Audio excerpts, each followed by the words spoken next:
Namaste. This is the fourth part in the series that I'm making on understanding different types of spiritual awakenings.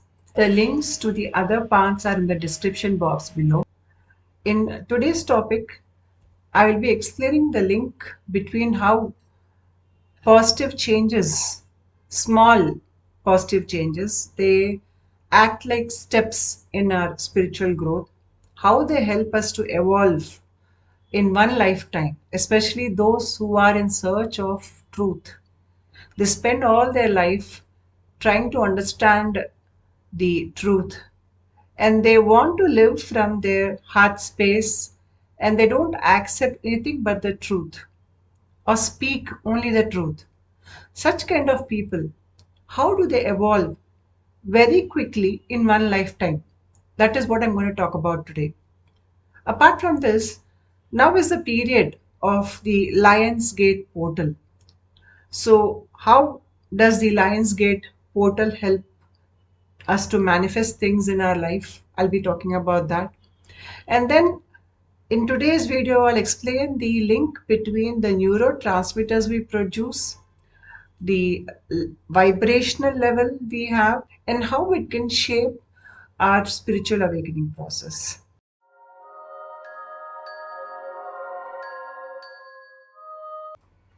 Right now, there's a very important cosmic event happening. This started on 28th of July and this will last till August 12th this year. This happens every year during this time frame, and 8th August being the most important day of all these days. This is the Lions Gate portal event. This happens when the fixed star Sirius, it forms alignment with the Orion constellation along with the Earth. So Earth, Sirius and Orion, they are in one particular alignment. In Vedic astrology, the stars Mrigasira and Ardra are part of the Orion constellation. During this time, I think this is a magical time because this has a lot of influence over us. It can increase our vibrational level. This Lionsgate portal has a direct effect on the heart region. So many experience opening of the heart chakra during this phase. Some see their soulmates or twin flames for the first time or recognize them for the first time during this phase. Some even see their soulmates or twin flames in their dream time during this particular phase. And this is the time to manifest your dreams or your wishes. During this phase, people experience some kind of ascension symptoms or vibrational level increasing symptoms like heart palpitations, flu, having fever, sudden increase in vibration. They can feel a lot of activity happening in this area.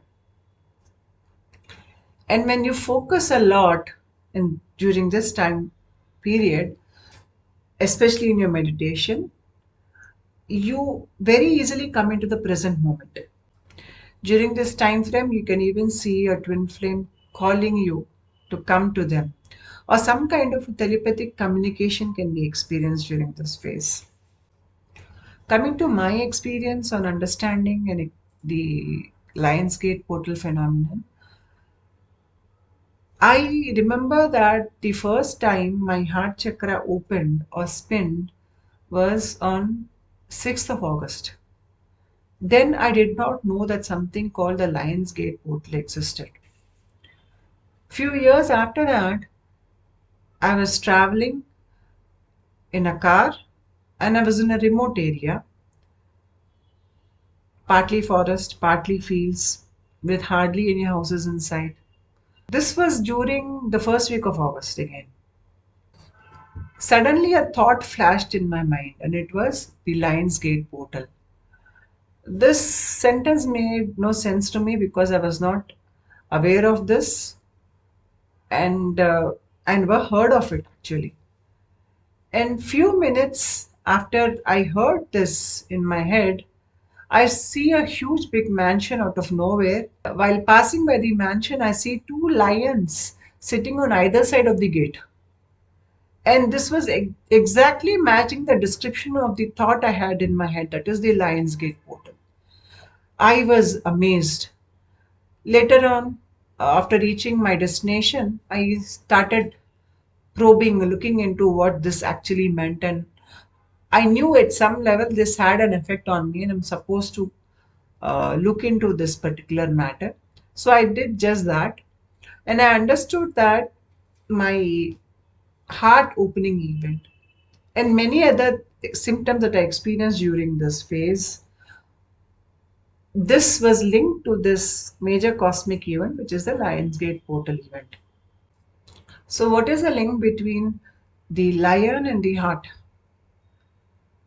There is a very close link because during this Leo sun sign phase, the cosmic event affects your heart. And when somebody is very brave, you call them lion heart. Not only that, there is a goddess called the Narasimhi, and she is born from Kali's heart, and she also has a lion face. So there's a very close link between the lion and the heart. And not only that, this is happening in the Leo sun sign, which is the actual house of the sun god. So there's a close link between the sun, the lion, and the heart region. The sun represents your soul. And where does the soul reside in a human body? Next to the heart. 2 digits right to the heart, you have your soul. In this heart space here, you have the soul residing next to the heart. Then you have the Anahata chakra. And next you have the Hrit chakra. The Hrit chakra is your seat to manifest things. The Hrit chakra, it has 8 petals. And inside this Hrit chakra, you again have the sun, you have the moon, and you have the fire. You have all these 3 inside this chakra. Apart from that, you have the wish fulfilling tree called the Kalpataru. And beneath this tree, you have a big throne. So when somebody wants their desires to get fulfilled, this is the best time of the year because this energy is working directly on your heart. Heart is where your soul is, and when your soul desires something, the desires of the soul or the heart can be fulfilled in that very region, and that is the Hrit chakra. The Hrit chakra is left to your heart. When you want to ask this universe or God for something, this is the best time. Pray that your desires should be fulfilled, your dreams should be achieved. It could be anything. It could be manifesting love, it could be manifesting money, or it could be manifesting joy, ideas, creativity, or just good for everybody. So you can manifest anything during this phase.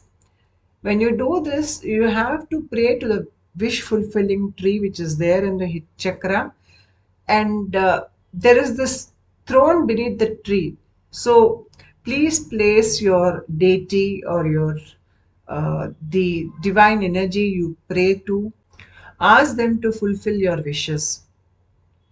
This is the best time of the year to meditate over what you want to manifest because you are able to maintain more focus on the present moment. This is the 8th month of the year, and the 8th of August is 8-8.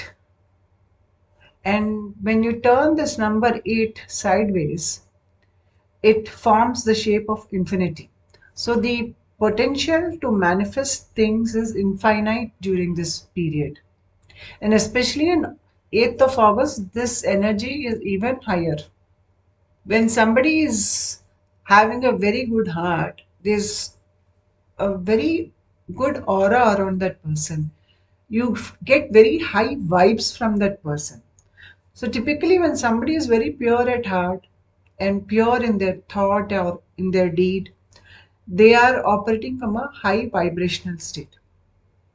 When people are operating from a high vibrational state, their ability to manifest things is much higher. For the ability to manifest things, we should first have a strong foundation of a high vibrational energy. And we can only have a high vibrational energy when we are not pulled down by unnecessary judgments, unnecessary physical attachments or insecurities or selfishness or too many unnecessary desires, a lot of trauma, a lot of emotional baggage. Life is not in order. There's a lot of chaos in life, a lot of troubling relationships, a lot of undesirable situations that are running through in our life. When we are caught up in all this drama, our body vibration level is less. We need to first come out of all these things. When we are able to rise above our miseries, when we are able to rise above our pain, when we are able to forgive people for their shortcomings, when we can find the large heartedness within us to accept things, the good, the bad, without being judgmental, the ability to love, the ability to hold space for others, the ability to do good to others or be generous to others, the ability to speak truth, because your heart is linked to your mouth.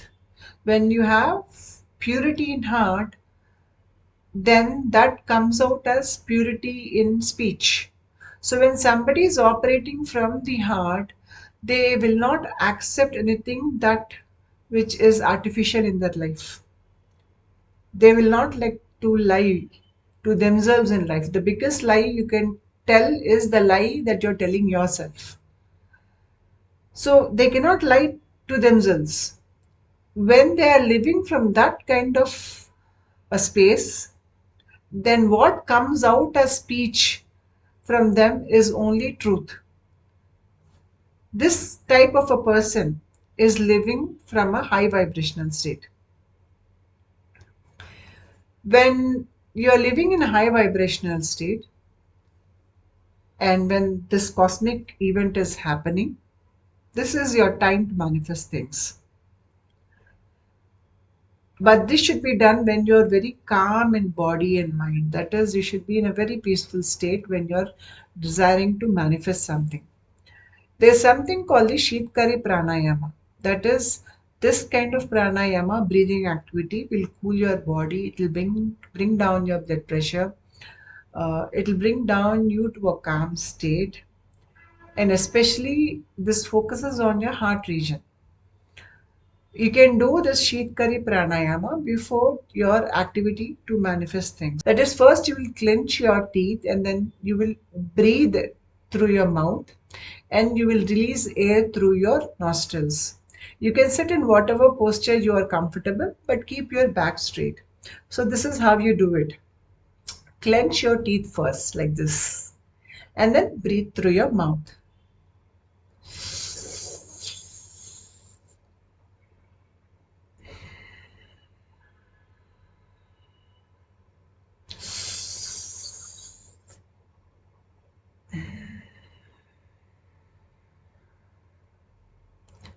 Do this few times. When you're doing this pranayama, your mind will come to the right state where it is now very calm and you're able to come into the present moment. Then focus on your head chakra. Place the deity or the divine energy you wish to pray to, and then ask the wish fulfilling tree to manifest your wishes. This is the procedure in which you do it.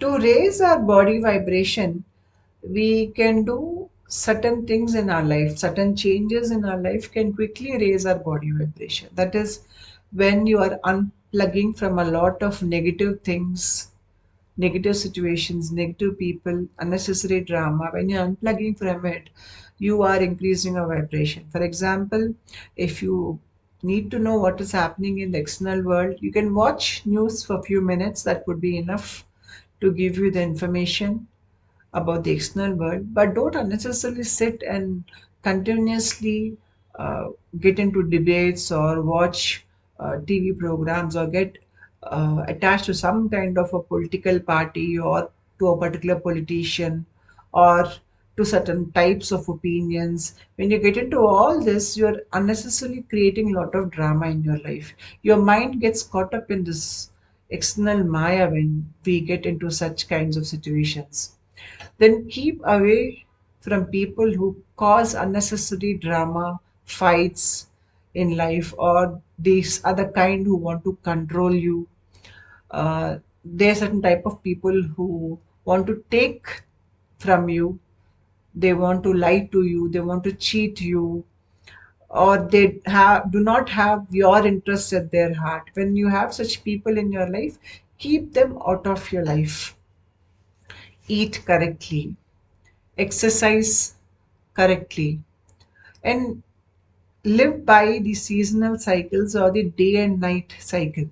Let us go to bed early on time and wake up early in the morning. You are sort of aligning your body rhythms with the earth rhythms. Prefer to live a very calm life. Spend time in nature or meditation, or spend time amongst people who are like you. Do some spiritual practices or include certain kind of activities which are spiritual in nature in your life. Read the right books and then see how you can change yourself, how you can evolve each day, and see where you are not authentic in your life. The more you are removing away the inauthenticity from you or from your life, you are moving into the higher level of vibration.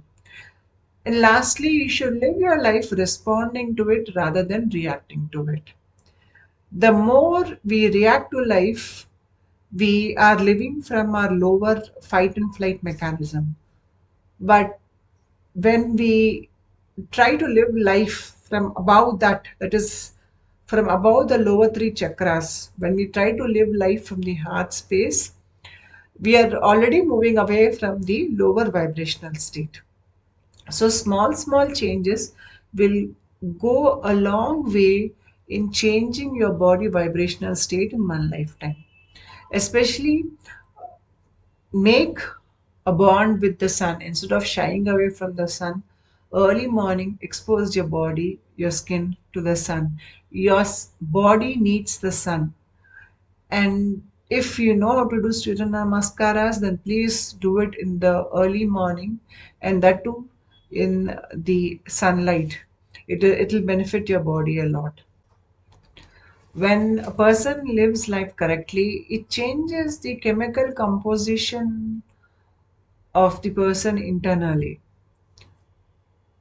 A lot of chemical molecules are released in our body by the neurons and by the glands.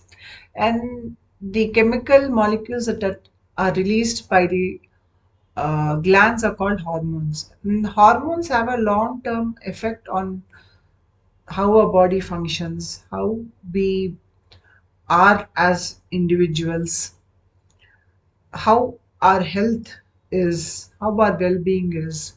It has long term implications. Whereas the neurotransmitters, which are produced by neurons, these molecules also have an effect on our attitudes, our behaviors, whether we feel happy, whether we feel depressed, whether we are motivated to work, whether we prefer not to work, or whether we are calm or whether we are agitated. All these things, they are influenced by the neurotransmitters our brains produce. These neurotransmitters can be produced in various parts of your body, but most of them are produced in the brain and spinal cord area, and there are many different types of neurotransmitters. Now, the main difference between hormones and neurotransmitters is that hormones are produced by glands and neurotransmitters are produced by neurons. And the effect of neurotransmitters on a body is temporary. A neuron produces a neurotransmitter, which is a chemical molecule, and it communicates to the next nerve cell through this neurotransmitter. So the neuron cell that is sending the signal or the chemical neurotransmitter is called as the presynaptic nerve cell. And the nerve cell that is receiving this chemical molecule or this neurotransmitter is called as the postsynaptic nerve cell. You can see in the second picture, from one nerve cell, that is the presynaptic nerve cell, the neurotransmitter is being sent in a vesicle. Vesicle is something like a transportation. For example, you have to send furniture. You put it in a transport vehicle. So this neurotransmitter is put in a vesicle and it travels from the presynaptic nerve cell to the postsynaptic nerve cell through a liquid type medium. So this is how the neurons in your brains, they send communication, and this is basically chemical in nature. We have billions of neurons in our head, and lot of that activities that happen inside our brain, they happen because of these chemical exchanges between neurons. So they have a major impact on how we think, how we feel, our attitude. They control a lot of these things. And once the neurotransmitter has done its job, it can either fade away or it can be reabsorbed or it can be reused. So these are basically short-lived when compared to a hormone.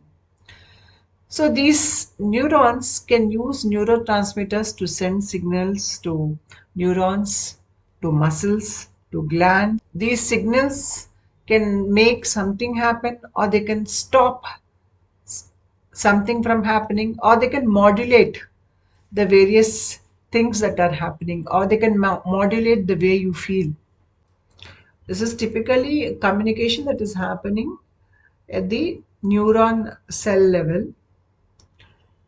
And there are many different types of neurotransmitters, but the ones that really impact and which are very important of all is what I've listed here.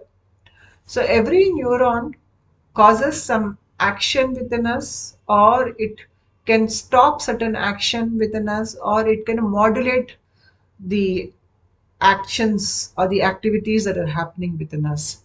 So when you need to focus or do a job correctly, or when you feel happy, you produce the dopamine neurotransmitter. When you are in love, you're bonding with your partner, or even you're bonding with your child, you're producing oxytocin. That is why when people do not produce enough of oxytocin, they do not feel love for their own family. For example, when there is a mother who has a personality disorder, she has the personality disorder. There could be many reasons for her having the personality disorder, but one of those reasons is that the brain is not producing enough oxytocin for her to feel love for her child. So that is how much these neurotransmitters control our life, or they control our personality and the way we see the world, how we think, how we live our life. Lot of it is controlled by these neurotransmitters. There is a link between the quality of neurotransmitters that are produced in a body and the Shankini Nadi. The Shankini Nadi, it is part of your pranic sheath. It is an energy channel that is running right from the anus to the midbrain area. This is connected to the Muladhara chakra, but it does not run through any other chakra in the body. Rather, this is running outside the spine. The blue line you see here is the Shankini Nadi. It is running outside the spine into the head, and it ends just above the Sushumna Nadi, which is the midbrain area in your head. The lower part of the Shankari Nadi, it controls your anus. So if somebody is able to pull their anus inside or loosen it up, it is because of the uh, activity of the Shankari Nadi. The food that we eat, the essence of that food, it moves up through the Shankari Nadi and into the midbrain area. That is where it even meets with the cerebrospinal fluid. Yeah, the first picture, you can see the blue line moving up, and up in the head, it is ending at the area where the cerebrospinal fluid is present. The cerebrospinal fluid is a thin film of water that you see here in the picture around the spine. This is blue in color. This cerebrospinal fluid, it gets converted as amrita or the elixir when the higher states of Kundalini process are achieved by the person. So this Shankari Nadi, it ends just where the cerebrospinal fluid flow is going around in the head. Many neurotransmitters are produced at the upper end of the Shankari Nadi. As I said earlier, the essence of the food we eat moves through the Shankari Nadi, and where it merges with the brain, that is where a lot of the neurotransmitters are produced. That is why we should be very careful about what we eat. When we are eating a lot of junk food, unnecessary sugar, a lot of food which is laden with chemicals, food which is not fresh, it will affect the quality of neurotransmitters we are producing. That is why you will see when somebody is eating a lot of junk food, you will see that they are living a low quality life. They are more prone to emotional fluctuations. They feel their life is miserable. They feel miserable. In general, they are in a bad mood. So the kind of food you intake has a major impact on the kind of neurotransmitters your body produces. The certain types of foods will produce better quality neurotransmitters, and when you eat those types of foods, you will experience a lot of happiness in your life.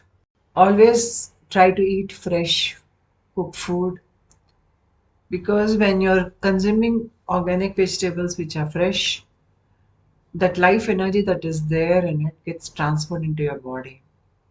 Avoid eating food with unnecessary toxins, unnecessary preservatives, colors, stabilizers. Keep away from such foods. And it is better not to uh, eat food that are frozen for a long time. Cook and eat fresh food. That way, you will increase your body vibration level a lot. The Sankari Nadi, which starts at the anal region and it moves up into the head, part of it goes into the left ear and part of it ends above, little above the Sushumna at the midbrain region. If I have to think of a physical counterpart to the Shankari Nadi, then this could be maybe a combination of different nerves. At the anus, you have the anal nerve, and little above it, you have the pudendal nerve. The pudendal nerve, it controls the neural messages in the pelvic area. That is the part of the reproductive system and a little into the lower pelvic area. This is indirectly connected to the vagus nerve. Vagus nerve, one part of it goes into the left ear also. So my assumption is that this Sankari Nadi could be, if I think of it in the physical body, a counterpart for it in the physical body could be the vagus nerve connected with the pudendal nerve and the anal nerve. This could form the physical counterpart for the Shankari Nadi, which is there in the pranic sheath. The Shankari Nadi is connected at the anus to Muladhara Chakra, and the Kundalini Shakti resides in the Muladhara Chakra. So, does the Kundalini take this path when it is moving up? The answer is no, it does not. Only Apana Vayu moves up this Nadi. We all are aware that we have a pranic sheath. The pranic sheath is where the various Vayus or the energetic movements happen in our body, and the direction of this energetic flow has an effect on the physical body. There are many different ways in which this energetic movements happen in the pranic sheath. So one of those types of energetic movements is the Apana Vayu. Apana Vayu, it starts at the stomach region, it moves downwards. A person is able to pass urine, excrete, or release sexual fluids. Women are able to give birth to children. It is because of this Vayu that is pushing downwards, that downward pressure that gets created in our body to expel things. It is because of the presence of Apana Vayu inside our body. As long as this Apana Vayu is flowing downwards, the person's attention is in the external world. The person is living from the lower three chakras and is caught up in Maya. So, what is done when somebody is awakening spiritually, or when somebody is awakening Kundalini, is that Apana Vayu is turned upwards. When this Apana Vayu is turned upwards, then the entire chemical and the spiritual change in the body starts happening, and it takes the person towards spiritual evolution. Somebody lives their life correctly, then the vayus in the body flow correctly and they are strong. So when the Apana Vayu is flowing strong and it is flowing correctly, then better quality neurotransmitters are produced in the body. Now, to increase the flow of Apana Vayu into the spine or into the Shankini Nadi, there is a activity, the Ashwini mudra. In the Ashwini mudra, sit down in the pose as shown in the picture here, or just sit in a pose that you are comfortable in, cross-legged. Keep your back straight and then pull in your anal muscles. Hold it tightly for 5 seconds. Then release it. After 5 seconds or 10 seconds, again pull up the anal muscles as much as you can. And then again release it. Do this for about 10 to 15 times. What this does is it makes your anal muscles very strong. It directs the flow of Apana Vayu strongly through the Shankani Nadi. And not just that, even the other bandhas which we do in a Kundalini awakening process, that is the Mula Bandha. Mula Bandha is all about putting pressure on the anal region, but the posture it is done is a little different. The other bandha is Uddiyana bandha and then the Jalandhar bandha. These bandhas are meant to turn the energy, downward flowing energy upwards, up into the spine, so that the Kundalini awakening can happen and the Kundalini can move up the spine. But in this case, we are trying to strengthen the anal region and we are trying to strengthen the Shankani Nadi and the flow of Apana Vayu into the Shankani Nadi. Shankani Nadi is connected at the Vishuddha Chakra area, here in the neck area. The Kundalini does not enter the Shankini Nadi at the anus, but it can enter it through the Vishuddha Chakra. That is, when the Kundalini moves up the spine, it reaches the Vishuddha Chakra area. Here, the Kundalini may, in certain situations, not that it has to, in certain situations, it may enter into the Shankini Nadi in this area. But when it enters into the Shankini Nadi at that area, the process does not culminate because Shankini Nadi ends at the midbrain area. This gives the person a lot of psychic powers, but the person's spiritual growth is stunted here. The Shankini Nadi ends in the midbrain region. That is where most of the neurotransmitters are produced. the brainstem, the hypothalamus area. And these neurotransmitters become part of the cerebrospinal fluid also. And the cerebrospinal fluid moves around the spine and around the brain. That way also it reaches various chakra points. So many of these neurotransmitters, they have certain effect on us. For example, endorphins, they make us feel good. They improve our mood. When we are in pain, certain types of painkillers, they produce endorphins in the body so that we are capable of withstanding that pain. When we are well, that is, we feel mentally, physically, emotionally well, it is because of the neurotransmitter serotonin. These type of people are not easily depressed. When we need to focus on some work, when we need to uh, put our attention to something, acetylcholine is produced. When somebody is unnecessarily triggered or stressed out, they are in their fight and flight mode, then adrenaline is produced in their body. This is even called as epinephrine neurotransmitter. Or there's one more transmitter which is norepinephrine. When we are in a very calm, peaceful state, then it is GABA, that is a neurotransmitter that is produced, or glycine. So the neurotransmitters, they affect our mood, and our mood affects our behavior. It affects our overall physical, mental, emotional well-being. These neurotransmitters can keep us in the fight and flight mode, that is in the lower three chakras, or they can bring us out up into the higher chakras. So now we'll see the connection between these neurotransmitters and chakras. Here you will see various emotional states, starting at the lowest point is the lowest emotional state. At the highest is the highest emotional state, or the highest spiritual state a person can experience.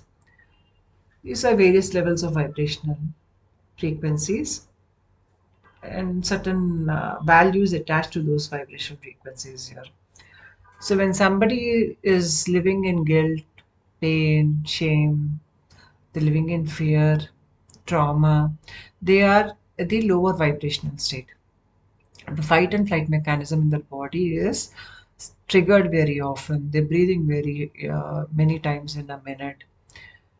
They're caught up in certain types of behavioral loops which they're not able to rise above, or they're trying to put fear, or they're trying to control others. A lot of drama is happening at this level. When this is the emotional state of the person, then the kind of neurotransmitters that are getting produced are epinephrine, norepinephrine, and cortisol also is a uh, stress indicator. But there's one thing you have to understand: the quantity and of the neurotransmitter is also important. Any neurotransmitter has to be produced at a certain level for an optimal health condition. If that is produced less than required, or if it is produced more than required, then it can create certain complications. So we require the epinephrine or norepinephrine or the cortisol or these hormones in our body, but they should be in our body to the extent that they keep us grounded, they keep us stable. So that is the positive side of these neurotransmitters. And the correct amount of neurotransmitters gets produced in your body when the Apana Vayu is flowing strong and correct in your Shankari Nadi. At sacral chakra level, that is the Swadhisthana level, this is where the attraction towards the opposite sex stems. Here we can be producing a lot of dopamine. That is why we get attracted to sexual partners, and then we are just focused on the partner. Then there's this need to come together with the partner, that craving that comes, which is sexual in nature. So the neurotransmitters that are produced here are of a different level. Next comes the Manipura chakra. Manipura chakra is all about living in social groups, or the need to control, or how you use power in a social structure. All these things are part of the Swadhisthana chakra. Here, acetylcholine is produced, and then for a bonding between family and friends, oxytocin is produced. At this level, these neurotransmitters have an effect on us.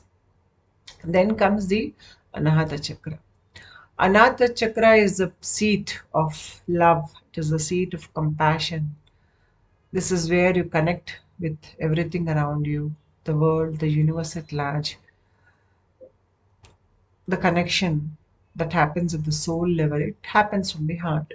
Oxytocin, endorphins, dopamine, these are the kinds of neurotransmitters that influence this area. Then comes the throat chakra. Throat chakra, as I said earlier, when your heart is pure, when the neurotransmitters at this level are functioning correctly, then the speech that comes is also the right kind of speech. The Vishuddha chakra is influenced by glutamate, by serotonin, dopamine. It depends on how evolved you are. If somebody is operating from the lower three chakras, then the kind of speech that the person will use to express himself to the external world will be harsh, or it may be fearful, or it could be controlling. But when he is operating from the heart level, then the type of speech that comes out is very balanced, very calm, and it only is the truth. At the third eye level, it is the serotonin, the melatonin, acetylcholine, GABA. That is why when we sit down for meditation, we need inner calmness. When we reach certain higher states in meditation or certain higher spiritual states, people have this neurotransmitter GABA getting produced, even glycine, and many great spiritual masters have more serotonin getting produced in their body. So the kind of neurotransmitter that gets produced in your body defines how well you are spiritually evolved, and this can be changed more quickly than the glandular functioning in a person's body. The glandular functioning is very closely linked with the chakras, and chakras carry a lot of karmic baggage from many lifetimes. So how your glands function in this lifetime, what types of or what qualities of hormone they produce in your body, depends largely upon the karmic baggage you carry. And it takes longer time to change the chemical structure or the quality of the hormone that the body is producing. Whereas neurotransmitters, they are more easy to change when compared to the hormones. So when we live life correctly, when we learn to live it from a heart space, from openness, acceptance, trust, honesty, when we do not fear facing our own flaws, we have a lot of courage. When we're living from that space, then we will not fall down into the lower three chakras. We are rising and living above the lower three chakras. When we live correctly, the vayus that are flowing in our body flow correctly and strongly. Because of that, the quality of the neurotransmitters that are produced in our body is much better. And that changes a person in one lifetime. This is not a Kundalini awakening, but this is the type of a spiritual growth that can change a person into a very dynamic personality, into a very inspiring personality in one lifetime. And the change that comes in this one lifetime because of this person's learning and growth, it helps that person in the next lifetimes to grow faster and most probably have a Kundalini awakening too. When the Vayus in the body are flowing strong, the intelligence of the person increases. There is more clarity of thought, clarity of speech. Because the mind is more clear, he has a better understanding of what is happening externally and what is happening internally. He knows how much he can control in life, how much he can influence in life, and how much he can change. He gets wiser and then he realizes or he understands that the thing that he can change is himself. Instead of focusing his efforts on trying to change things around him, he learns to change things within him. That is the difference between an intelligent man and a wise man. An intelligent man tries as much as possible to control the external world, whereas a wise man tries as much as possible to change himself internally. He understands when he changes himself internally, his vibration level increases, then the same vibration level gets reflected to him in the external world. Automatically, the external world also changes based on his inner vibration. The heart, it produces the electromagnetic field. And when somebody's heart chakra is opened or then the undergoing spiritual awakening or the Kundalini awakening process, and when the process moves up into the higher chakras, their electromagnetic field, it expands. The more the electromagnetic field expands, the more you understand the connection between you and the universe. No person is a single unit separate from the universe. We all are connected with the universal energy. When we are in the lower chakras, we are not aware of this. But once we are operating from a higher level of awareness, this comes more into our experience. We understand that we are connected to the stars, to the constellations, to the galaxies, to the planets, to the sun, to the moon. We understand that many astrological events or many events that happen on earth, they affect us or influence us. All these come into your experience when your electromagnetic field is expanding further and further. Each one of us are caught up in our own issues in the lower three chakras. Lot of unhealed issues, our own insecurities, unfulfilled desires. We project our own insecurities, inadequacies into the external world, and we see that as part of the external world. We are not able to understand that the source of all these things comes from within us. This will only come to your notice when you are in a spiritual journey. Until then, we will be blaming the external world for all our problems. But once we take total responsibility of our life, we understand that what we experience comes from within us and it gets projected into the external world and becomes part of your external experience. When you understand that you are the source of everything, that is when you take total responsibility for what is happening in your life. That is when the spiritual healing actually begins.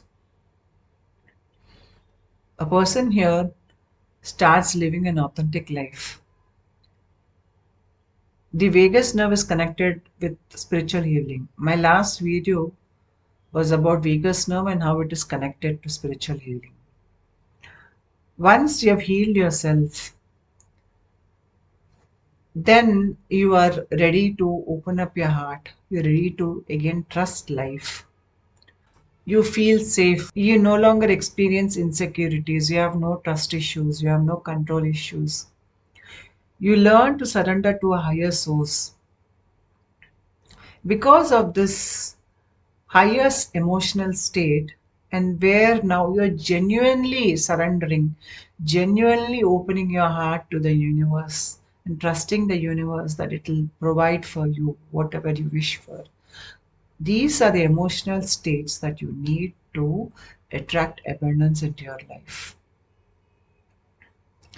You need to be more self aware to attract abundance into your life. You are more open when you are inculcating certain types of behaviors which were not part of your personality, or which you were not able to make them as part of your personality earlier. That is, maybe you were not able to forgive your enemies or forgive those who did you wrong. You did not have the courage to speak up against the bullies who troubled you. Maybe you never thanked those people who helped you a lot. So, all those older behaviors where we took people for granted, where we were more focused on taking than on giving to people, where we were more worried about how others were hurting us rather than how we were hurting others, how we were disconnected from the world around us, how we were disconnected, unable to understand the pain of the other person. All these things, they come into your face. You can see that. You can see your own flaws because now you're authentic, or at least you're striving to live an authentic life. Because of that, the heart space opens. You have more compassion for the fellow being. You can see how much of pain every person is undergoing in their life, how much they're struggling to cope with life with whatever little capability, that is emotional capability or mental capability or the opportunities that are there for them. They are struggling. Everybody is struggling at their own level of spiritual evolution. You will have this gratitude that you are able to rise above that, and you can see that you can live life from a higher space when you accept your own flaws, when you can forgive others for their flaws, when you have the devotion, the surrender for a higher power, when you have the courage to accept your mistakes, when you are learning. From this point on, the person lives more as a learner. He starts learning from every experience. So now he does not differentiate the external experiences as good or bad, because whatever the experience might be, this person is always the winner because he is only learning from the external situation. The fight and flight mode in this person's body does not get triggered as it used to get triggered earlier. This person understands the bigger aspects of life. He now seeks consciously to evolve spiritually. Our neurotransmitters, they affect our moods or emotions. But our emotions and moods also can affect the neurotransmitters that we produce. So when we fake positive emotions, we are still producing those higher level neurotransmitters in our body. For example, you can easily develop gratitude. Make it a point to thank at least 20 times in a day. You wake up in the morning, thank the sun for the warmth it provides. You can thank your wife for the nice cup of coffee or tea she gives you, or you can thank your husband for being in your life, for loving you. You can thank your pets for making your day so happy. You can thank your neighbors. You can thank the farmers who have worked so hard so that the food reaches your table. In a day, at least make it a point to thank 20 people consciously. In a day, make it a point to think of a higher energy than you. Express your love, your surrender, your trust in the higher energy or in the universe. Do that in the form of prayer. Develop spiritual practice. Be generous when you're dealing with people. Generous in words, kind words, generous in good deeds. Forgive others who bother you, because when you're living in a state of acceptance, you are accepting both your past and you're accepting the future too. If you want to trust the universe, you want to increase your vibration, then you have to live in acceptance. When you are not in acceptance of something that happened to you in the past, and you're not able to forgive the person who has done you wrong, then that will lower your vibration. Please understand that people are born with different types of mental states or emotional states or karmic baggage. Some souls are very evolved, they're more responsible. Some souls are new souls. They don't understand the implications or consequences of their actions. So when you are dealing with a new soul, the chances is that they will trouble you, or they might do something wrong to you. Please understand that, and understand that this new soul is like a new baby. When a baby hits you, you will not mind it, because you know that the baby cannot understand what it is doing. In the same way, a new soul also is like a baby. They don't understand the consequence of their actions. When you have this kind of perspective towards life and towards people at large, it is easier to accept others' flaws, because we too are flawed at some level, and we too must have hurt somebody, at least if not consciously, at least unconsciously we could have done it. So when we forgive others, then we are now qualified to be forgiven by the higher energy. So all these things, they keep you in a higher state. Then how you think in your mind, what are the kind of words you use, what are the inner visuals you use, how do you store a memory, how do you revisit that memory. All these make a big difference in the way you create an inner mental world.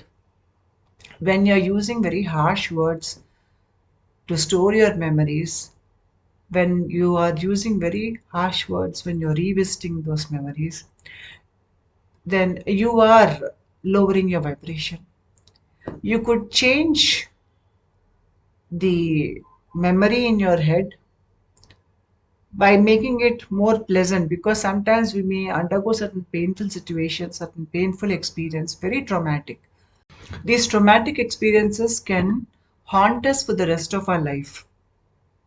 So if we could change the traumatic experience, that is, I'm not asking you to get back that wrongdoer into your life, please do not do that. But once that person is not there in your life, and if you have to come out of those old traumatic memories, then the best way to deal with those memories, if they resurface, is to change those memories. Make that wrongdoer look like a joker, or turn that situation into a comic situation. I know it is very difficult initially, because a lot of your pain is locked into that memory. But try it, make it as funny as possible. Whenever that memory surfaces, you change that memory so slowly. Over a period of time, what happens is the original memory is there, but then the stored funny memory also gets retrieved along with the original memory. You are just changing the neural pathways in your mind so that the memory will not affect you as much as it affected you earlier. When you look back after a few months, you will see that that memory will no longer bother you. Even if the file is there, it will not bother you, because the modified or edited file which you have created also comes along with it when you pull the original file.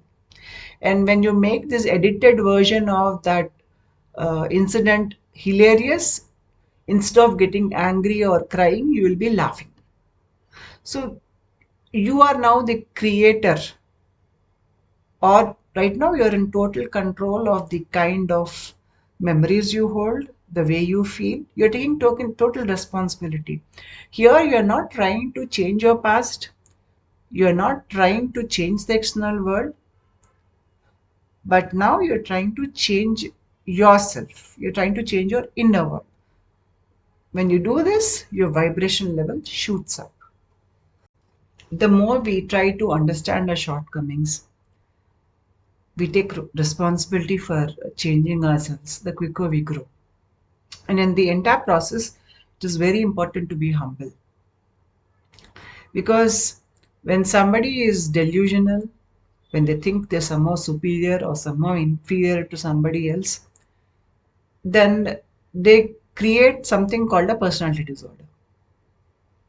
They are trapped in the they are trapped inside the walls of the mind. They cannot break through the mind prison.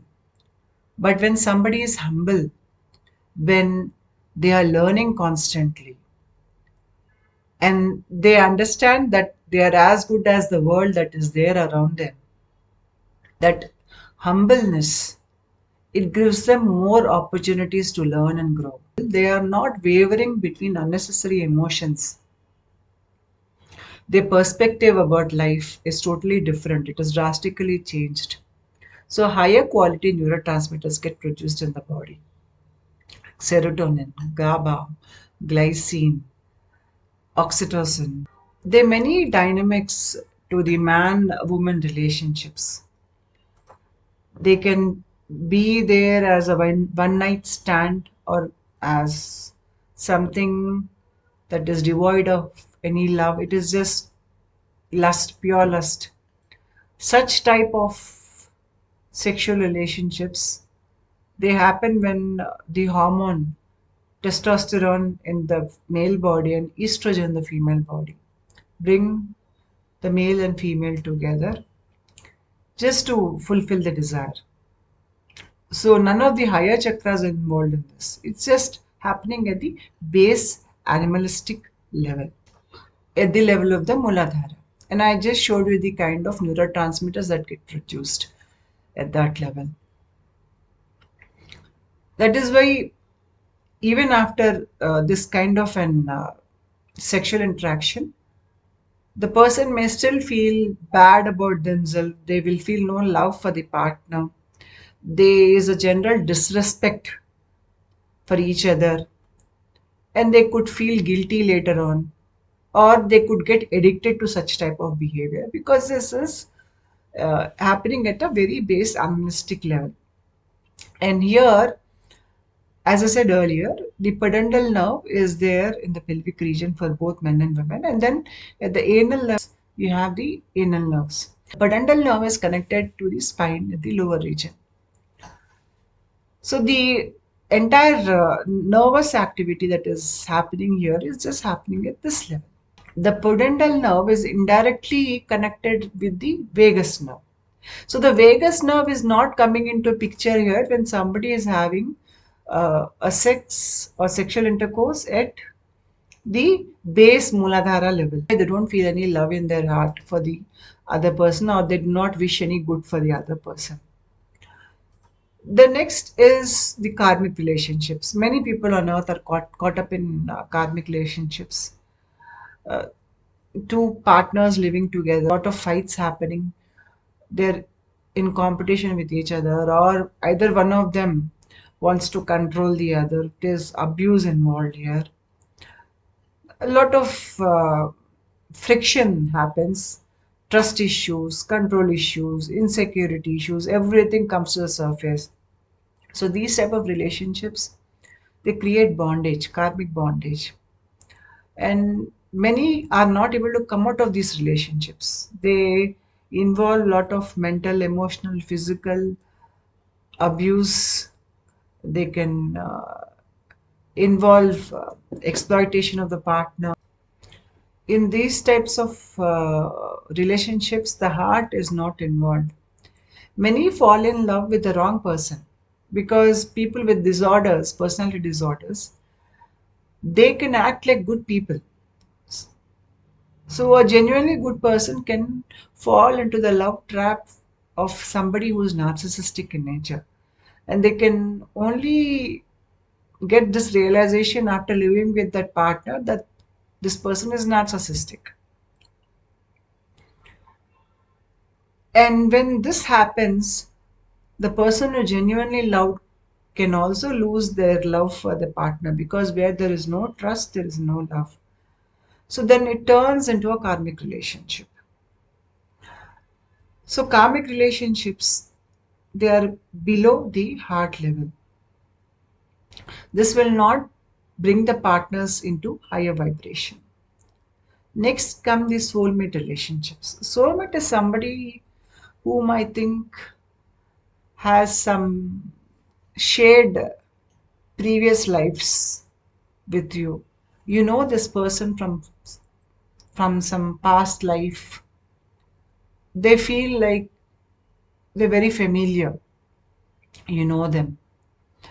And when they are compatible and when they are genuinely good people and when you are a genuine good person, then the bond, that is the soulmate relationship, takes place between these two people. When you see a couple in your friends or family or social circle who are genuinely happy with each other, always doing things together, helping out each other, they are the ones who are the soulmate type. And here the heart gets involved.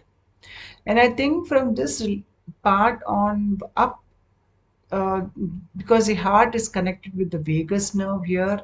And as I said earlier, as far as I understand how this works in the body, the Shankari Nadi at the lower level is connected with the anal, the pudendal, and at the higher level it is connected with the vagus nerve. That is how I see it or understand it as of now. So maybe at the heart level, that connection comes because Shankari Nadi here is working along with the vagus nerve as the physical counterpart. So that kind of neurotransmitters get produced in this person, higher level. So these neurotransmitters will increase the body vibration level of both the partners. Next comes the twin flame. Twin flame relationship are very rare, very few in the world. Both have a Kundalini awakening and they both are born on earth not because they want to get married or have children or do something together. It is not for that reason. They're two spiritual beings who are born on earth for some kind of spiritual attainment, or together they have a spiritual goal or something that they have to do on earth. This is a very rare type of relationship, and it is not for normal people. It is for very highly evolved souls. Here they're linked together at every chakra. So generally when the Lions Gate portal opens these 2 weeks, people who are connected at the heart level, that is the soulmate relationship and the twin flame relationship, they will see their soulmates or their twin flames in dreams. Most probably, few of them will even see them personally during this phase. This is when even twin flames understand that they are twin flames. During it is higher, not that it will not happen in the later part of the year, but the chances of that happening is much higher during this phase because the energy, sun's energy, is working on the heart area. Your ability to manifest heightens when you are living from your inner truth. The quality of neurotransmitters your body produces, the genuineness you want to experience in life, in your relationships, in your work conditions, in your personal life. It all dictates the level of vibration you can reach. The higher your body vibration, the better the quality of neurotransmitters produced in it. And the higher the chances you can manifest things in this magical lion gate portal period. You can manifest love, you can manifest a lot of creativity, money, whatever you want, you can manifest it. Thank you.